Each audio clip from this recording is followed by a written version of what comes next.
The air in Chicago's federal courtroom was a cold, sterile thing, scrubbed clean of the city's vibrant, chaotic life. It was a world of polished oak and hushed, reverent silence, a cathedral where the only God worshipped was the law itself. And in this cathedral, Ethan Thorne was the high priest. He stood before the jury, a vision of tailored, predatory confidence. At 30, he was the rising star of a corporate law firm so powerful, its name was spoken in whispers, a young wolf with a mind like a steel trap and a reputation for surgically dismantling his opponents on the stand. Today, his opponent seemed hardly worth the effort. He gestured dismissively toward the plaintiff's table, where a small, elderly black woman sat with a quiet, unshakable composure. "Your Honor, members of the jury," Ethan began, his voice a smooth, resonant instrument of persuasion. "While we admire the passion of Mrs. Hayes and her little community library, we are here to discuss facts, not feelings. And the fact is, with all due respect to a woman of her seniority," he paused, letting the insult hang in the air, "she simply cannot be expected to grasp the intricate nuances of the Urban Heritage Preservation Act." He smirked, a quick, confident flash of teeth meant for the jury. "It's a complex piece of legislation after all. Perhaps I should explain it in simpler terms." The condescension was a physical thing, a wave of arrogance that washed over the courtroom. Across the aisle, Evelyn Hayes did not flinch. She simply watched him, her hands folded calmly over the handle of her worn leather briefcase. Her gaze was steady, her expression unreadable. It was not the look of a victim being humiliated, it was the look of a master chess player, patiently watching her opponent walk into a trap of his own making. The silence in the room was thick with his self-assurance, but Evelyn Hayes knew a secret.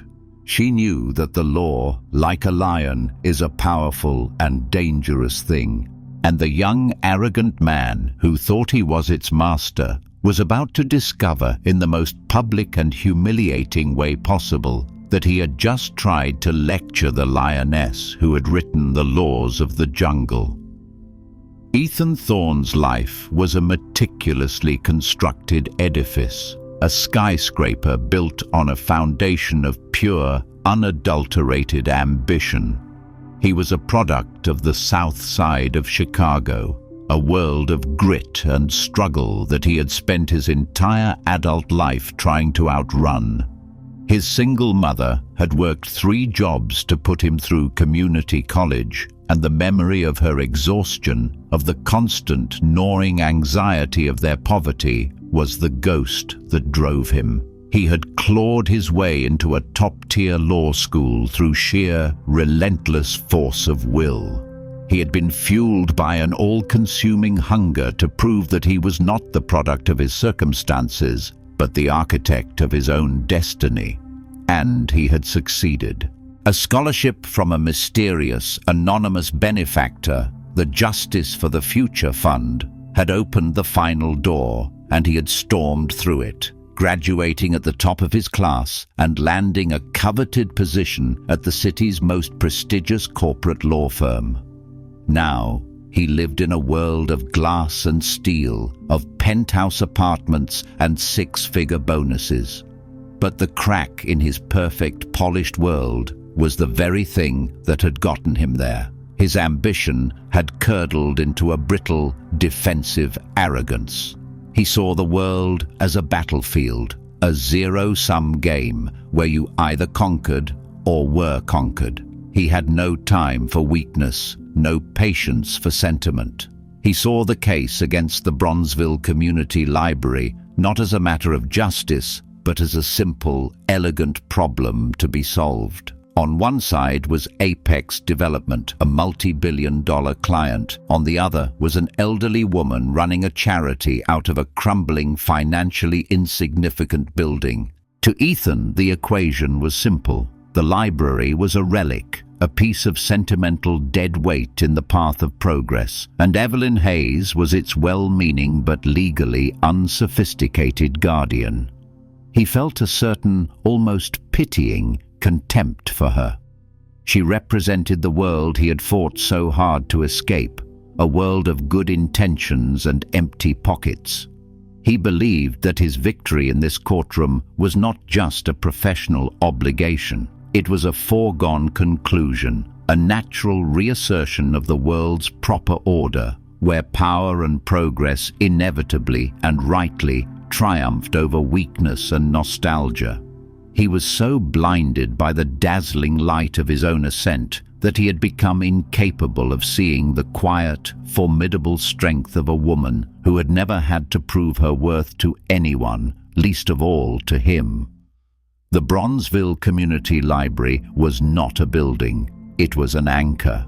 In a neighborhood buffeted by the relentless winds of gentrification and neglect, it was the one place that had held fast. Its worn wooden floors had been polished by the footsteps of 3 generations. Its quiet, sunlit rooms smelled of old paper, honeyed lemon tea, and the faint, almost imperceptible scent of hope. And at its heart was Evelyn Hayes. To the children who flocked there after school, she was the calm, steady presence who could untangle the mysteries of long division and always had a secret stash of oatmeal raisin cookies. To the teenagers struggling with college applications, she was the wise, patient editor who could transform a clumsy, rambling essay into a powerful personal statement. To the elderly residents who came for the weekly book club, she was a keeper of stories, a living link to the neighborhood's vibrant, resilient past. She was a quiet, unassuming woman, her days a gentle rhythm of service. But beneath the soft, grandmotherly exterior was a mind of formidable, diamond-hard brilliance. Her library was not just a collection of books, it was a meticulously curated arsenal of knowledge. She ran it with the quiet efficiency of a university research department, her understanding of grant proposals, community organizing, and non-profit law, a source of constant, low-grade awe to the small, dedicated team of volunteers who worked alongside her.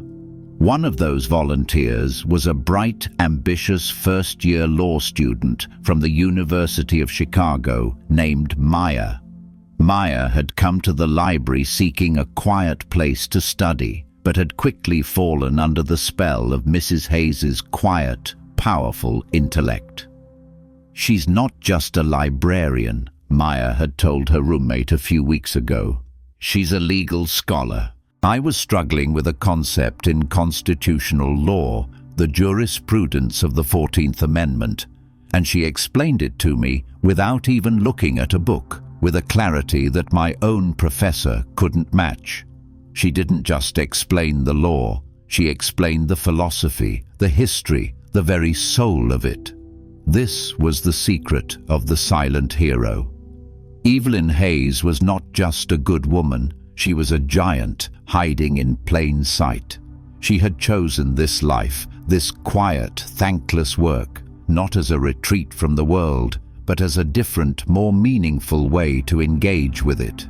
Tucked away in a small, locked office in the library's basement was the evidence of her former life, a framed, faded photograph of a much younger Evelyn standing on the steps of the United States Supreme Court, her arms linked with a group of other young, fiery, and brilliant civil rights attorneys. A life she had left behind, but whose principles she had never, ever abandoned. The collision occurred on the first day of the trial, a clash of pure, unadulterated arrogance against a wall of quiet, immovable dignity. Ethan Thorne, in his opening statement, had painted a picture of Apex Development as a benevolent force of urban renewal, a creator of jobs and progress. He had framed the Bronzeville Community Library not as a beloved institution, but as a dilapidated, financially unviable building, an obstacle to the neighborhood's bright, prosperous future. It was a masterful, if soulless, performance. When it was Mrs. Hayes's turn to present her opening statement, she did not rise with the fiery indignation of an activist. She rose with the slow, deliberate grace of a scholar. She spoke not of sentiment, but of history. She laid out the library's 70-year legacy, not as a collection of nostalgic anecdotes, but as a documented, vital part of the city's cultural and economic fabric. She presented evidence of the dozens of small, black-owned businesses that had been incubated within its walls, of the generations of children who had found a safe haven and a path to higher education there. It was a quiet, powerful, and deeply compelling argument, and it was a direct threat to Ethan Thorne's simple, dismissive narrative. He could not let it stand, and so he collided with it. During his cross-examination of the library's first witness, a local historian, Ethan began his assault. He did not attack the facts of the historian's testimony. He attacked the very premise of its relevance. "Dr. Al-Amin," Ethan began, his tone dripping with a false, exaggerated patience, "while your passion for this building is admirable, we are in a court of law. And in the eyes of the law, is it not true that cultural significance, without a formal architectural landmark designation, is, legally speaking, an entirely subjective and therefore irrelevant consideration?" It was a classic bullying tactic, a legal sleight of hand designed to dismiss the very heart of their case. It was then that Mrs. Hayes, who had been sitting silently, rose to her feet. "Objection, Your Honor," she said, her voice quiet but ringing with a clear, calm authority. "Counsel is mischaracterizing the precedent set by the Illinois Urban Heritage Act." The judge, a weary, experienced man, looked over at Ethan. "Mr. Thorne." Ethan turned, a slow, predatory smile spreading across his face. He had been waiting for this. He had been waiting for the old woman to step onto his turf, the complex, treacherous ground of the law. "Your Honor," he said, his voice a silken, condescending purr, "I would be more than happy to educate Missy Hayes on the finer points of the Act. I have, in fact, prepared a brief on this very matter." He strode over to his table, picked up a thick, leather-bound legal brief, and walked toward Mrs. Hayes. He did not hand it to her. He dropped it on the table in front of her with a loud, dismissive thud. "Perhaps," he said, his voice loud enough for the entire courtroom to hear, "you can read this during the recess. It might help you to catch up." The fateful collision was not a physical act. It was a public, intellectual, and profoundly cruel act of humiliation. It was a young, arrogant man, so blinded by his own perceived brilliance that he had just, in front of a judge and jury, tried to teach the law to the woman who had, in fact, helped to write it. And the sound of that legal brief hitting the table was the sound of a trap being sprung, not on her, but on himself. In the face of Ethan's public, condescending assault, Evelyn Hayes did not flinch. She did not rise to the bait. Her unconventional action was one of profound, almost unnerving stillness. She simply looked at the heavy legal brief he had dropped on her table, then looked up at him, her gaze not one of anger or humiliation, but of a quiet, almost sad disappointment. It was the look of a master craftsman watching a talented apprentice use a fine, sharp tool as a clumsy, blunt instrument. Then she did something no one in the courtroom expected. She reached out, her weathered hand steady, and gently pushed the brief back across the table toward him. "Thank you, Mr. Thorne," she said, her voice a calm, even murmur that carried to every corner of the silent room. But I won't be needing that. You see, I am already intimately familiar with the legislative intent of the act." Her response was so unexpected in its quiet, absolute confidence, so utterly devoid of the defensiveness he had intended to provoke, that it momentarily disarmed him. She had not just refused his education, she had, with a single, gentle sentence, rendered it irrelevant. She then turned her attention to the judge, her voice regaining its formal, legal cadence. "Your Honor," she said, "I would like to request a brief recess to prepare a rebuttal to counsel's interpretation of the law." The judge, a man who recognized the subtle, shifting currents of a courtroom, and who had clearly been put off by Ethan's theatrics, granted the request immediately. "Court will recess for 15 minutes. As the judge's gavel struck, Ethan Thorne stood frozen for a moment, a flicker of confusion crossing his face. He had expected a fight, a retreat, an emotional outburst. He had not expected this quiet, calm, and deeply unsettling self-possession. He watched as Mrs. Hayes rose from her table, spoke a few quiet, reassuring words to her young, flustered co-counsel, and then walked with a slow, deliberate, and utterly unshakable dignity from the courtroom. It was in that moment that the first true seed of doubt was planted in Ethan's mind. He was a man who prided himself on his ability to read his opponents, to anticipate their moves, to control the emotional temperature of a room. But this woman, she was unreadable. She did not operate according to the familiar, predictable rules of the game. Her quiet confidence was not a performance, it was a state of being.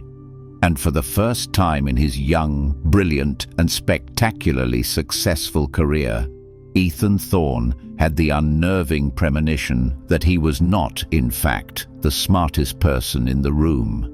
At that moment, the arrogant lawyer realized that the grandmother he was trying to humiliate might not be a victim in his play, but the quiet, unseen director of the entire production. If you believe that the greatest wisdom is often found in the quietest voices, give us a like to support Mrs. Hayes' journey, and tell us where you're watching from in the comments below. The 15-minute recess was a lifetime. Ethan Thorne retreated to the sterile quiet of the courthouse consultation room, the echo of Mrs. Hayes' quiet confidence ringing in his ears. He told his junior associates he needed to refine his strategy, but in truth, he was conducting his first frantic investigation into the woman he had so publicly underestimated. "Find me everything you can on her," he snapped at a young, nervous paralegal. "Evelyn Hayes, Bronzeville Community Library. I want to know her background, her education, her professional history. I want to know who the hell she is." He was a man accustomed to having information at his fingertips, to having the entire digital world indexed and searchable. But the results that came trickling back were a frustrating, almost defiant blank.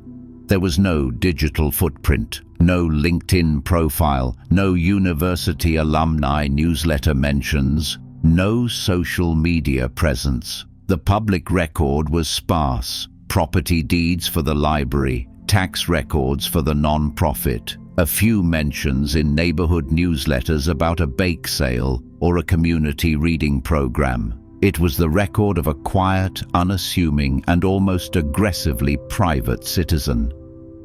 "This is impossible," Ethan muttered, pacing the small room like a caged animal.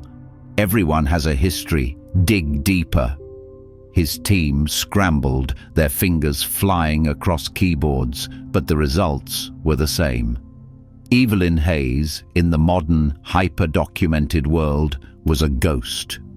This very lack of information, which should have confirmed his initial assessment of her as an insignificant player, had the opposite effect. It unnerved him. In his world, a lack of a public profile was not a sign of humility.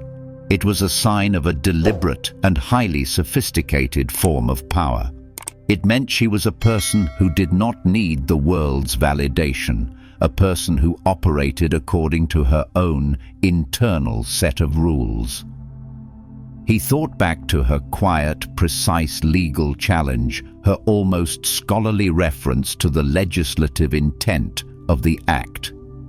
It was not the language of a well-meaning amateur. It was the language of a seasoned professional. A new and deeply unsettling thought began to form in his mind. What if her quiet life as a community librarian was not her whole story? What if it was a retirement, a retreat? What if, in a past life, she had been someone else entirely? The investigation, which had been intended to arm him with information to destroy her, had instead armed him with a single terrifying question. Who have I just picked a fight with? The secret of Evelyn Hayes was not a secret at all. It was a history, a celebrated public record that Ethan Thorne, in his arrogant, youthful certitude, had simply never thought to look for. It was a history that was not hidden in the shallow, noisy world of the internet, but in the quiet, dusty archives of the nation's most esteemed legal institutions. This history was revealed not to Ethan, but to the audience in a quiet, reverent interlude. The narrative shifts from the tense, claustrophobic courtroom to the hallowed, sun-drenched halls of Harvard Law School 20 years prior. We see a younger Evelyn Hayes, not as a grandmother, but as a formidable 40-something professor. Her hair is not yet silver, but her eyes hold the same sharp, incisive intelligence. She is standing at a lectern, a rapt audience of the nation's brightest young legal minds hanging on her every word. She is not just teaching the law, she is deconstructing it, explaining its soul.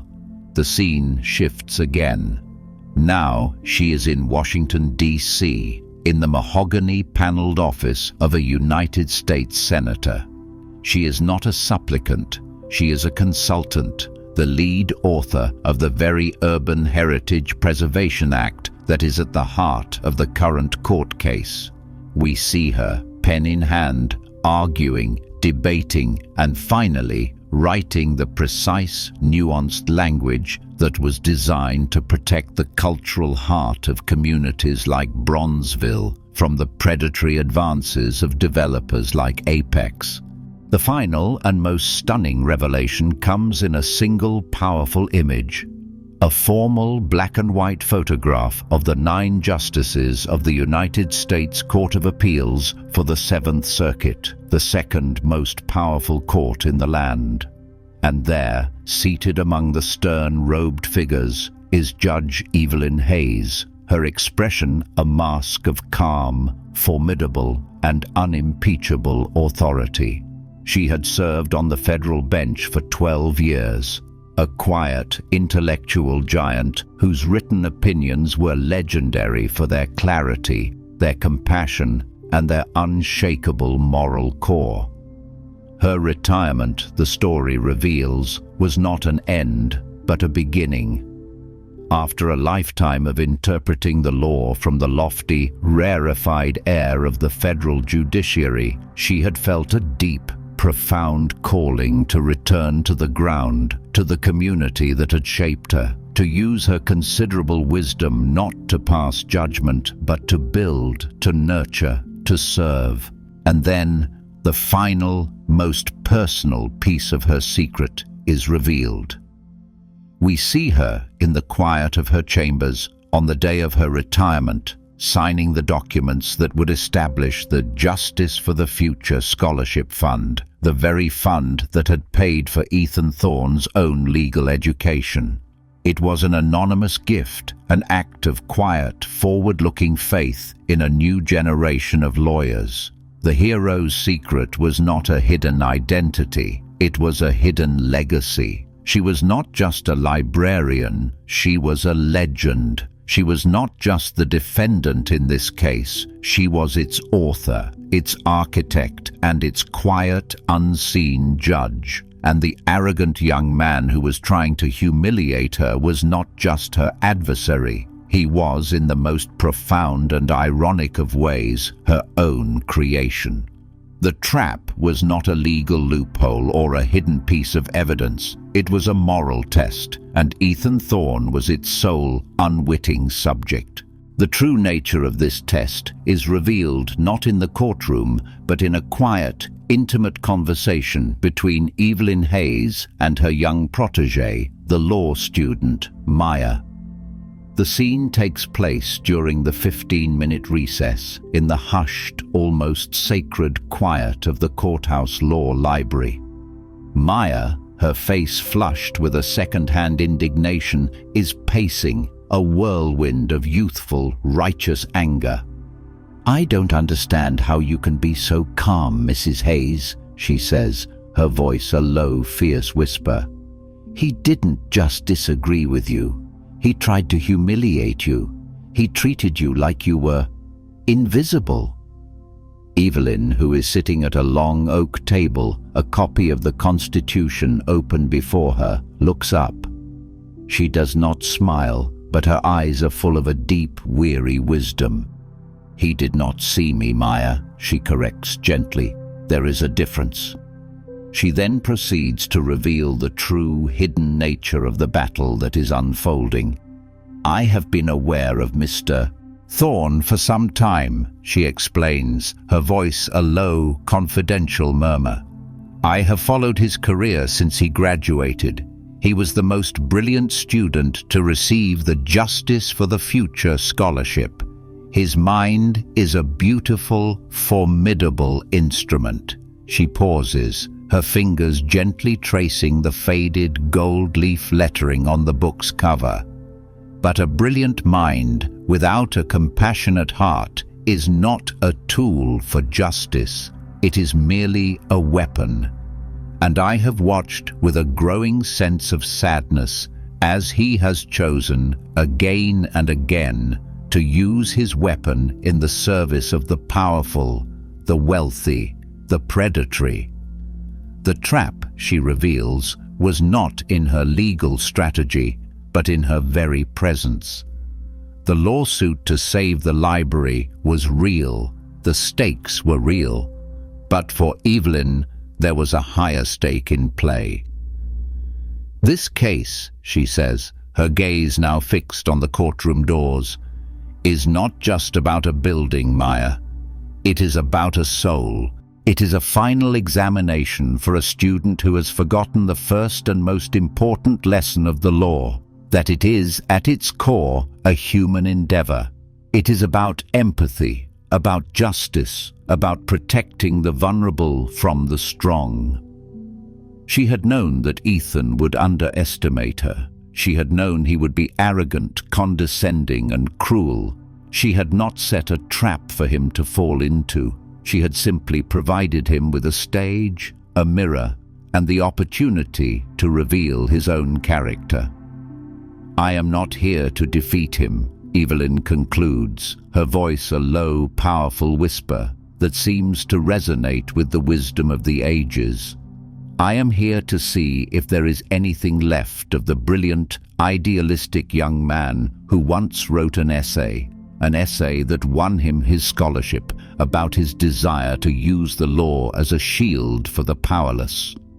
I am here to see if that boy is still in there, buried beneath the expensive suit and the cynical, hollow victories. This is not his test of me, Maya. It is my test of him." The trap, in its devastating, compassionate brilliance, was revealed. It was a test of a man's soul, and the entire unfolding courtroom drama was its final and most important question. When the court reconvened, Ethan Thorne returned to the battlefield with a renewed, almost manic intensity. Mrs. Hayes's quiet, unshakable composure had not humbled him. It had infuriated him. In his mind, her refusal to be intimidated was not a sign of strength, but of a stubborn, foolish pride. He saw her not as a worthy adversary, but as an obstacle that needed to be crushed, and he escalated his attack, his legal strategy devolving from professional aggression into a personal, vindictive crusade.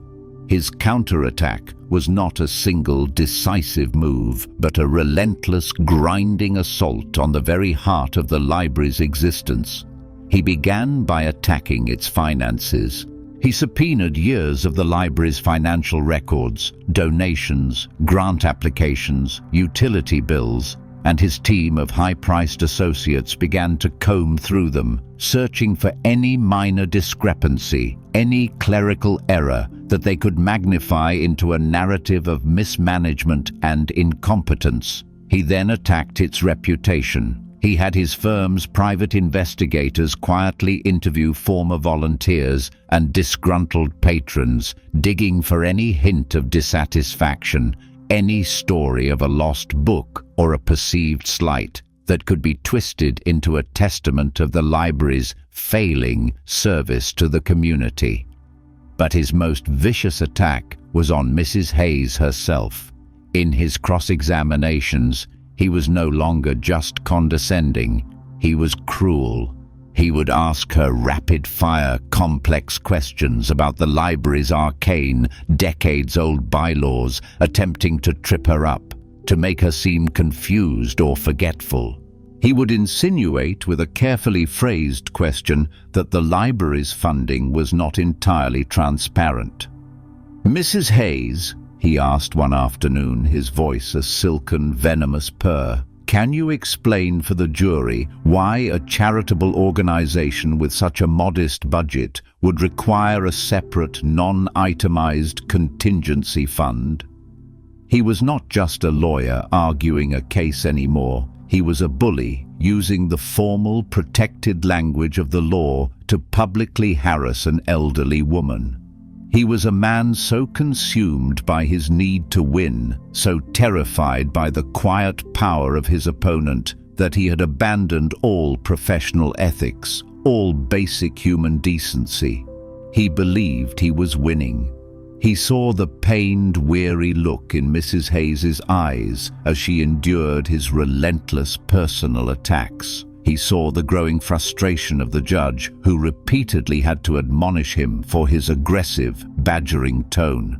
He saw the looks of sympathy the jurors were beginning to cast toward the old woman at the plaintiff's table, but he mistook their sympathy for pity. He believed he was successfully painting her as a weak, incompetent and sentimental old woman, and that in the end, the jury would have no choice but to side with the cold, hard and irrefutable logic of his case. He was a man setting fire to a garden, believing that by destroying its beauty, he was proving the superiority of his own barren, concrete world.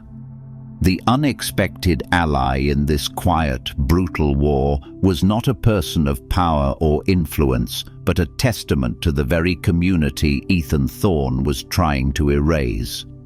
The ally was the young law student, Maya, the quiet, dedicated volunteer who had been a silent witness to Evelyn Hayes's profound, unassuming wisdom.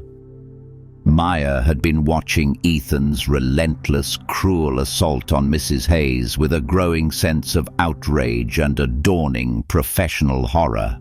She saw in his tactics not the skill of a brilliant lawyer, but the desperate flailing of a bully who knew on some deep intuitive level that he was losing the moral argument. And so she began her own quiet after-hours investigation. She did not dig for dirt on Ethan. She did not look for personal scandals. Instead, she did what Mrs. Hayes had taught her to do. She looked for the story in the law itself. She spent 2 sleepless nights in the university law library, not with textbooks, but with the dry, dusty, and voluminous case files of Apex Development's past legal battles. She was looking for a pattern, and in the early pre-dawn hours of the 3rd day, surrounded by a fortress of legal binders, she found it. It was a small, almost forgotten zoning dispute from 7 years prior.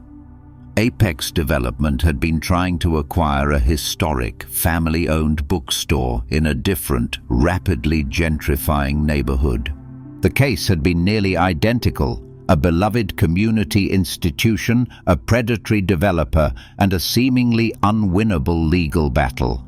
But the bookstore had won.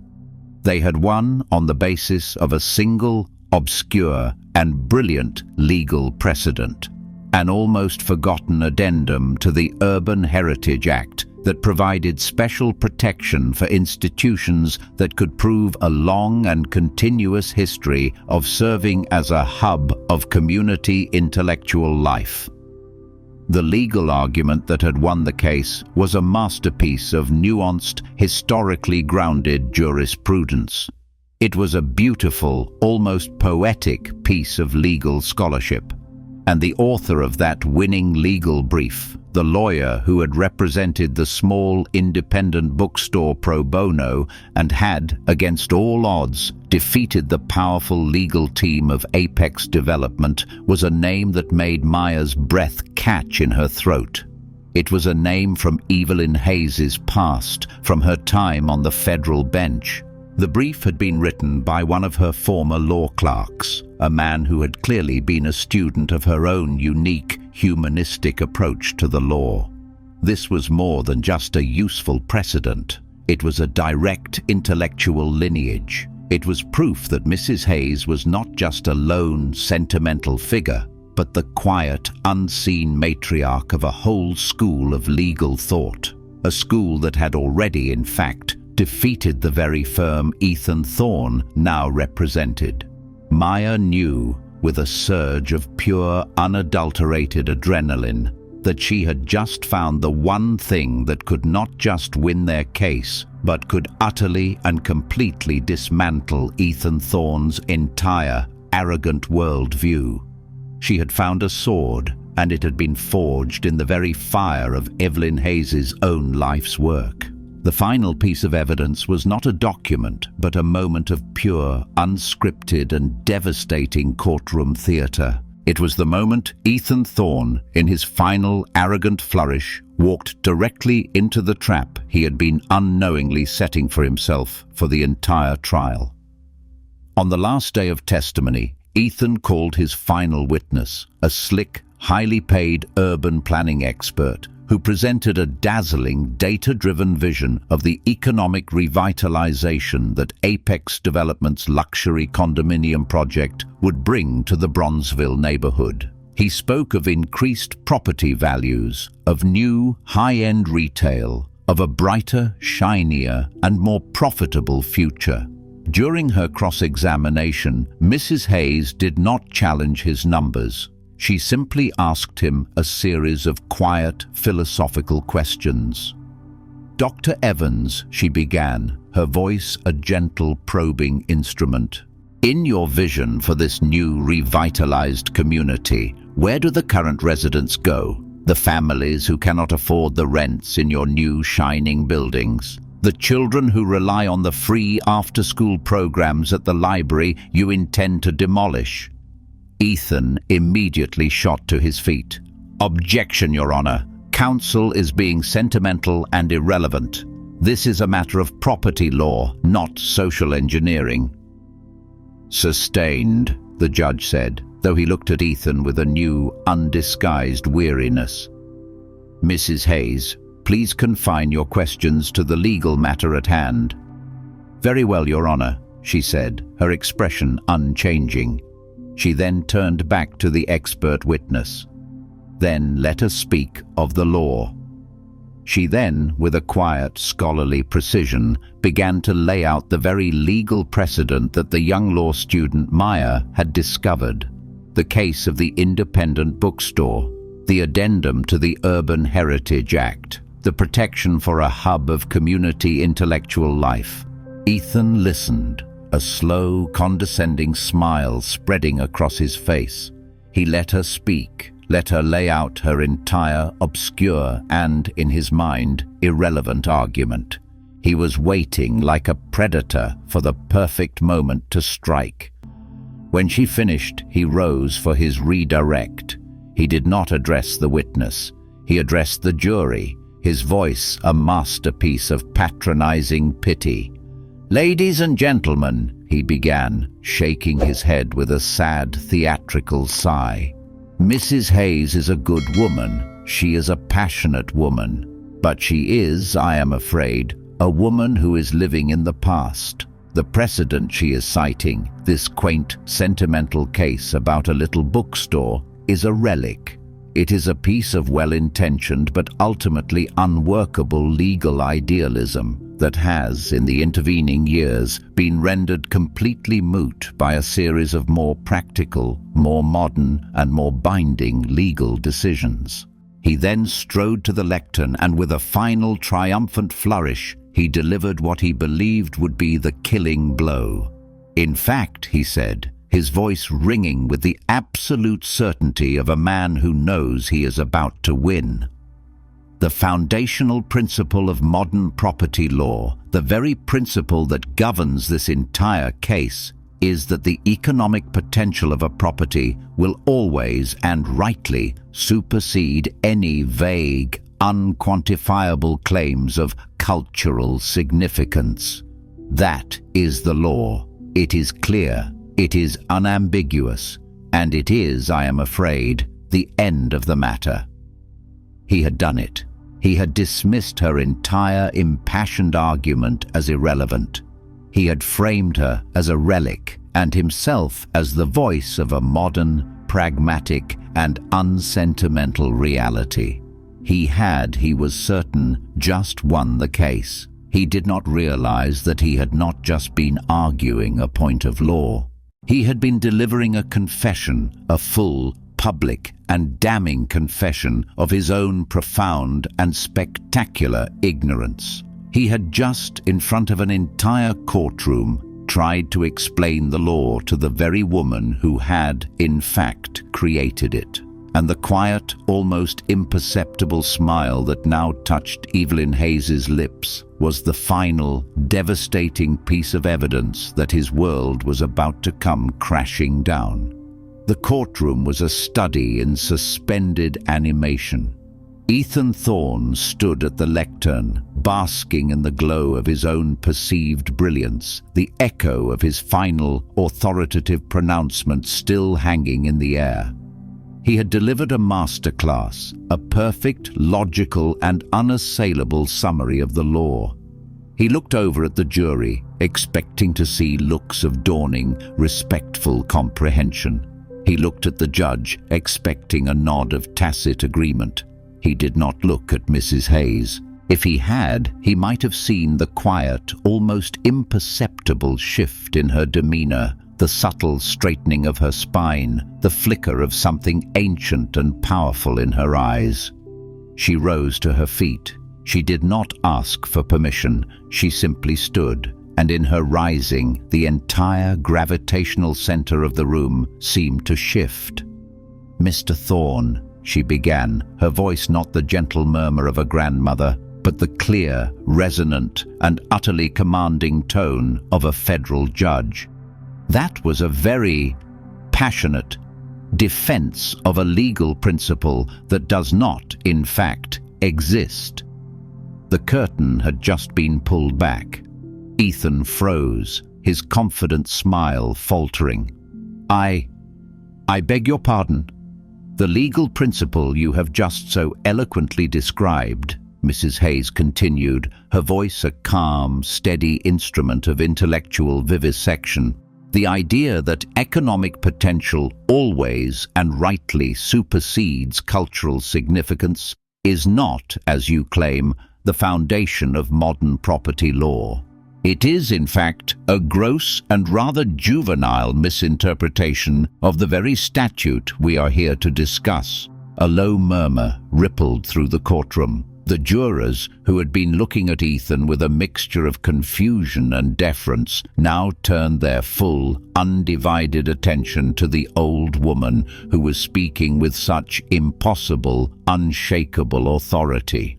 "Furthermore," Mrs. Hayes said, her voice gaining a new, hard edge, "the legal precedent I cited, the case of the quaint, sentimental little bookstore, was not, as you suggest, rendered moot. It was, in fact, the landmark case that established the very legal framework for cultural protection that your client, Apex Development, is now attempting to violate." She paused, letting the full weight of his error settle upon him. "I know this," she said, her voice now dropping to a quiet, devastating whisper that seemed to suck all the air from the room. "Because I was the author of that opinion. I was the federal judge who wrote the decision that established the precedent you so clearly do not understand." The room erupted, not in shouts, but in a collective, sharp and audible gasp. The court reporter's fingers froze over her stenotype. The judge, who had been leaning back in his chair, now sat bolt upright, his eyes wide with a dawning, incredulous respect. Ethan Thorne stood at the lectern, a statue carved from pure, unadulterated horror. The world, which had been so solid beneath his feet just a moment ago, was now a swirling, vertiginous abyss. He looked at this woman, this grandmother, this librarian, and he saw not an opponent, but a legend, a ghost from the hallowed halls of the very institution he had spent his life desperately trying to conquer. The curtain had not just fallen on his case, it had fallen on his entire, arrogant and beautifully constructed world. And he was standing alone on the stage, stripped bare in the harsh, unforgiving light of his own profound and spectacular ignorance. The collapse was not a slow crumble, it was a detonation.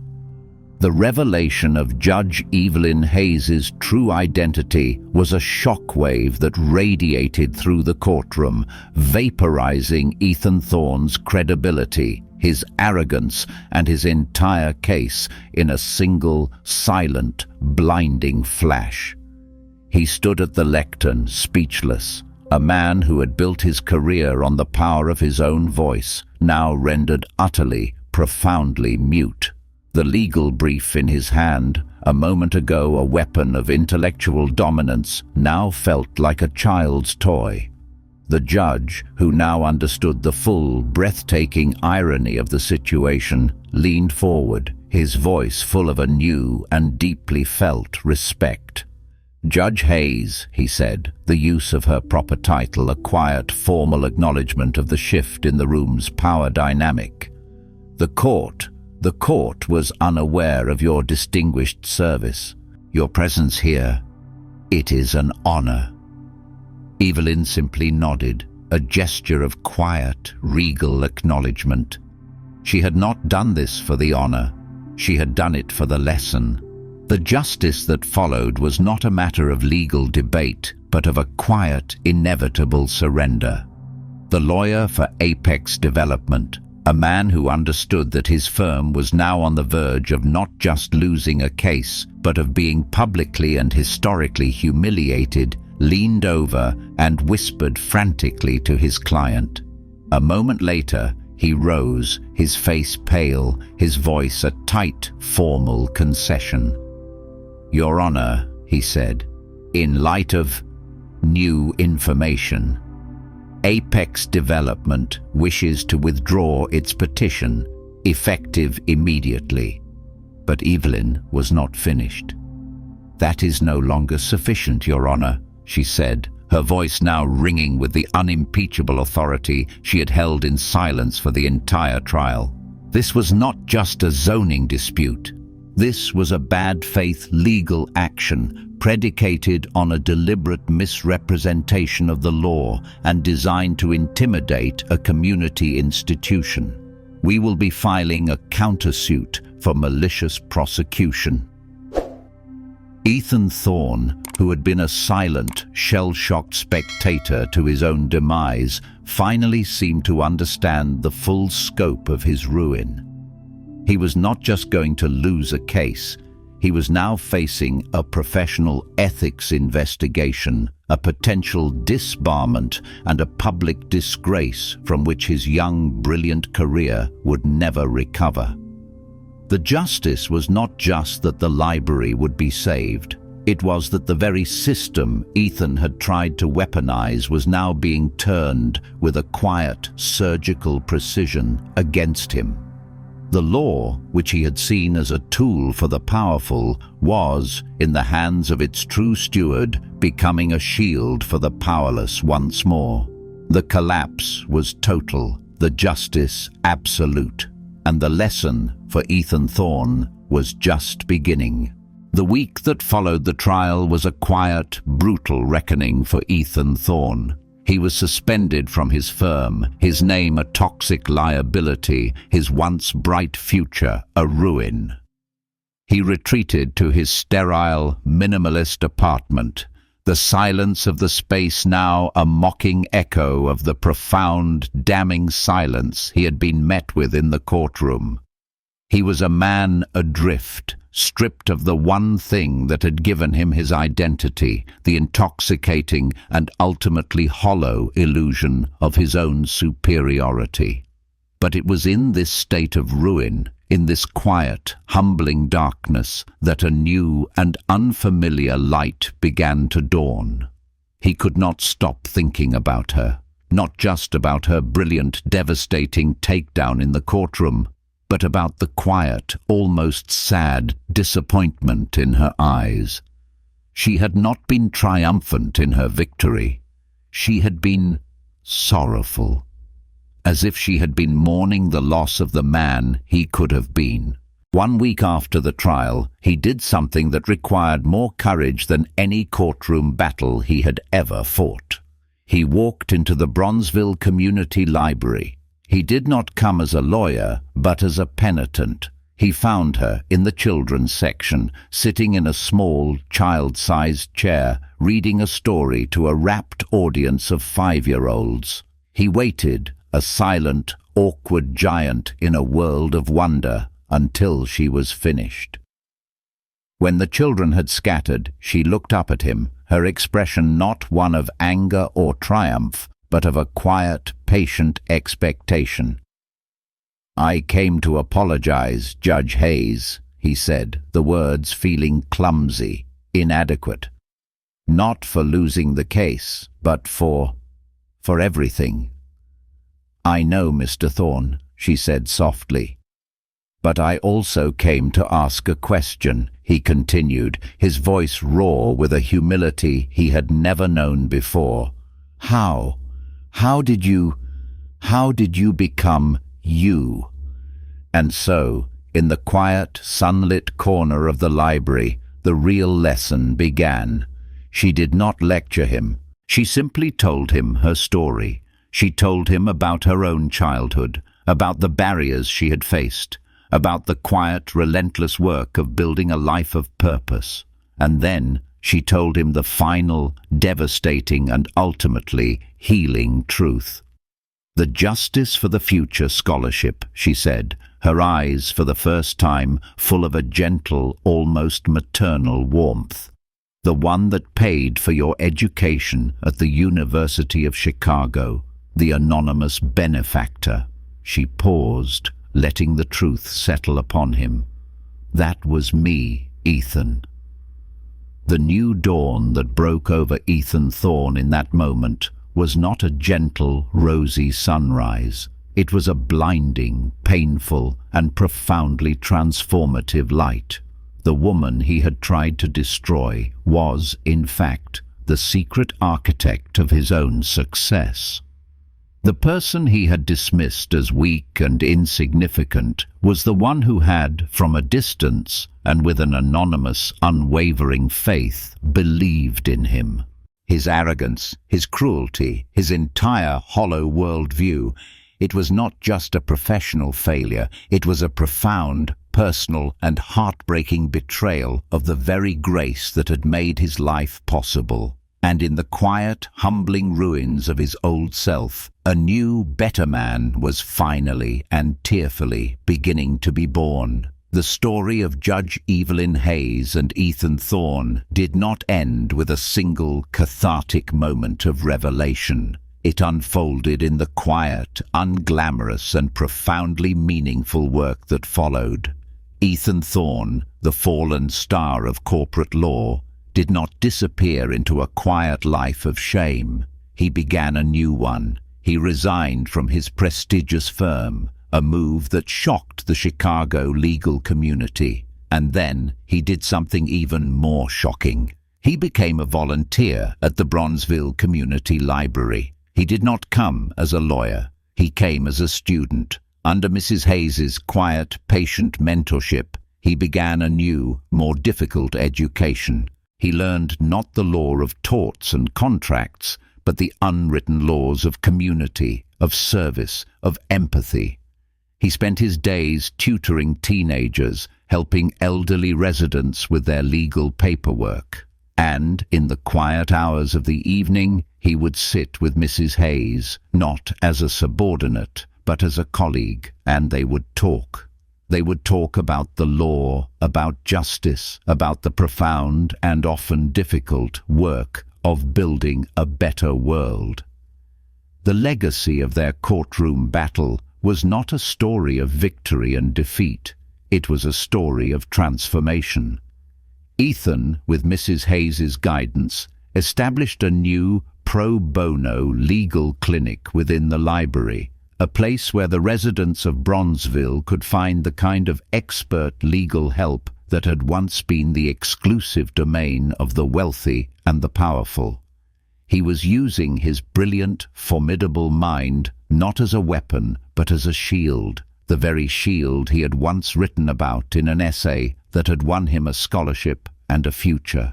One crisp autumn afternoon, a year after the trial, Mrs. Hayes and Ethan stood on the steps of the library, watching as a group of children, laughing and shouting, ran inside for the after-school program. The library was thriving, its future secure, its heart beating stronger than ever. "You've done good work here, Ethan," Mrs. Hayes said, her voice full of a quiet, maternal pride. "We've done good work, Evelyn," he corrected gently, the use of her first name a testament to the deep, respectful friendship that had grown between them. She simply smiled, a warm, genuine smile that held all the wisdom and grace of her long and remarkable life. The legacy they had built together was not a landmark legal precedent or a celebrated courtroom victory. It was something quieter, more profound, and infinitely more lasting. It was in the confident, hopeful faces of the children in her library. It was in the restored dignity of a community that had found its voice. And it was in the quiet, hard-won redemption of a man who had been given the rare and precious gift of a second chance. The law, in the end, had not been found in the books he had cited, but in the life of the woman he had tried to silence. And it was a lesson he would spend the rest of his own life trying to honor.